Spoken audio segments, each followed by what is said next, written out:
Patulong po paano mag-trade. Napakadali po kasi for only 3 easy steps, pwede na kayong mag-copy trading. For the step 1, you need to copy this link. Ayan. Screenshot nyo na lang. And then, i-type nyo po yan sa web browser nyo. Pwede sa Google Chrome, pwede naman sa Safari. Ayan. So, pwede nyo ilagay lang yung link na yan. Ayan.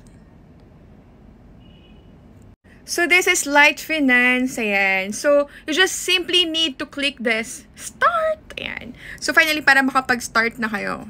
And then, i-input nyo lang po kung saang bansa kayo. Kung nasa Philippines po kayo, lagay nyo Philippines. And then, kung ano yung email address nyo or yung phone number nyo kung saan kayo pwede makareceive ng OTP and your password.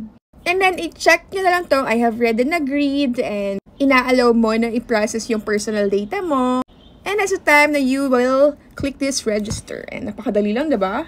So that's it. Nakapag-register na kayo agad. Ang next step naman is mag-verify kayo ng account nyo for KYC purposes para ma-avoid po yung mga naglo-launder ng mga pera nila. So first, you need to prepare your valid ID. So ano ba mga valid ID? Mga government-issued ID, your driver's license, your UMID, postal, TIN, passport, and you also need to prepare your proof of billing. So mostly dito sila nahihirapan sa proof of billing kasi hindi nakapangalan sa kanila yung proof of billing nila. So kung wala kang proof of billing na mapoprovide, you can provide your ID na meron naka-indicate na address doon. Same for example, sa driver's license mo, di ba meron naka-indicate na address doon? Or sa UMID mo, may naka-indicate na address doon. Kung no choice ka talaga, wala ka talagang mapakita na proof of billing, you could request na kumuha ka ng barangay clearance. So, yun yung pinaka-easiest way para makapag-provide ka ng iyong proof of billing. Kasi your account won't be verified kung wala ka pong proof of address. Pwede nyo rin gamitin yung bank statement nyo, yan, pag naka-indicate din doon yung address nyo. So, reminder, before you deposit, you need to have your account verified first kasi mahirapan kang i-withdraw yung pera mo kung yung account mo is hindi verified. Kasi si Light Finance has to verify talaga na ikaw talaga yung nandun sa account and ikaw talaga yung dapat kumuha ng withdrawal, diba? So, for your own security din naman yun, kaya it is important talaga na meron ka munang verified na address and identification. Next is mapupunta ka naman dito sa page na yan, ayan, pagka-login mo. So, you need to click this one, My Profile, ayan. And then, mag-a-appear yan. So, depende ko lalagyan yung picture, ayan. So, this is mine. And then, i-slide to the left nyo lang to, ayan. To portfolio, trading history, slide to the left nyo yan. And hanggang sa makita nyo itong verification. Ayan, click nyo lang itong verification na to. So, kailangan po lahat, color green po lahat yan. Ayan. So, dapat verified ang iyong email address, ang iyong phone number, ang ID mo, of course, kailangan verified din yan. And then, i-upload mo rin dito yung sa proof of address mo. Ayan, dyan siya. I-upload mo lang siya. And then, ito naman po Islamic account application. Ito naman po are for those Islam pips natin. Ayan. So, if you want na swap-free, ayan, i-fill in mo lang din yan. So, kapag color green na po lahat yan at verified na po lahat yan, then pwede ka na mag-copy trade. O diba, sobrang dali lang. Once you have successfully verified your account, the next step is you need to fund your account. You go back here and then click this finance. Ayan, click nyo lang yung finance.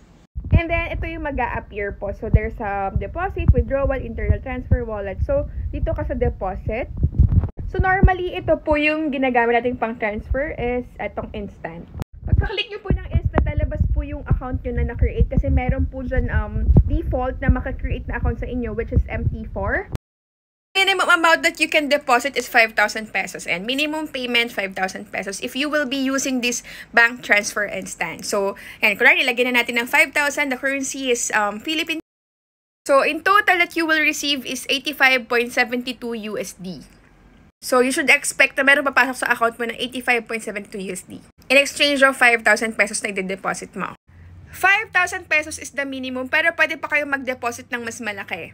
And then after na mararedirect po kayo dito, ayan, sa Zota Pay. So, i-click nyo lang itong select a payment option. So, dyan na po mag-a-appear lahat ng mga bangko, kung saan kayo pwedeng magbayad. You can also pay through GCash or PayMaya. Slide up nyo lang siya. Nasa pinakadulo yung GCash. Ayan, no? GCash. So, pinakadulo siya.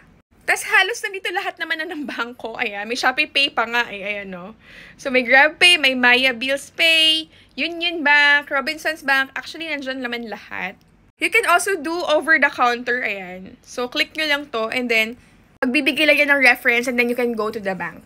Normally, nag-reflect naman yung deposit nyo within the day. Kapag weekend ka naman nag-deposit, normally nag-reflect siya the next day, the next working day. Kahit naman sa withdrawal nyo, kung ano yung ginamit nyo na mode of deposit, dun lang din po kayo pwede mag-withdraw. So, if you used GCash, sa GCash lang din po kayo pwede mag-withdraw. For security purposes lang din siya para at least walang makaka-withdraw iba sa account nyo. Kung ma-hack man yan, hindi sila makakapag-withdraw. Makaka-withdraw lang sila dun lang din kung saan ang ginamit mong pang-deposit. Kung sa bank account yan, sa bank account lang siya marireceive yung withdrawal. Sa GCash yan, sa GCash lang din marireceive yung withdrawal. So, to copy, i-click mo lang to. Itong click yan. Copy. Click mo lang yan. Tapos, i-type mo lang dito sa search bar, FX Boxer. Ayan, lalabas yan si Hergy, yung mukha niya dyan. FX Boxer. And then, meron po lalabas dyan, ganito yung itsura niyan. I-click nyo lang tong copy, ayan, copy, and then, lalabas naman to. So, ilagay nyo lang dito yung desired amount nyo, kung 500 USD, 300 USD, 100 USD, the minimum was 50 USD.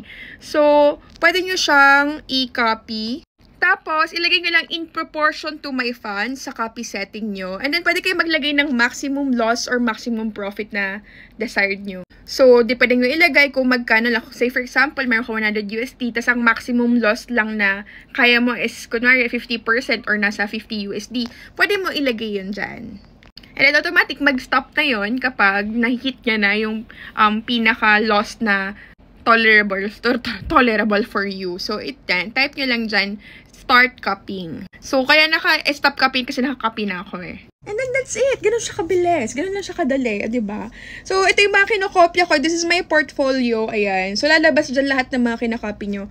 So, ito si FX Boxer. Ang kumita na ako dyan ng 52.62 USD sa $100 ko.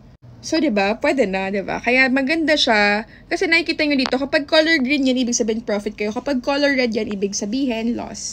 So, bali dyan nyo lang siya i-monitor. So, from time to time, tignan nyo lang kung may profit na kayo. And then, i-withdraw nyo lang yung profit nyo para mabawasan nyo inyong capital exposure. So, by the way, guys, I have 3 social trading accounts. I have FX Boxer, FX Lady, and FX_Danily. So, pwede nyo kopyahin yung tatlong na yan if you want to.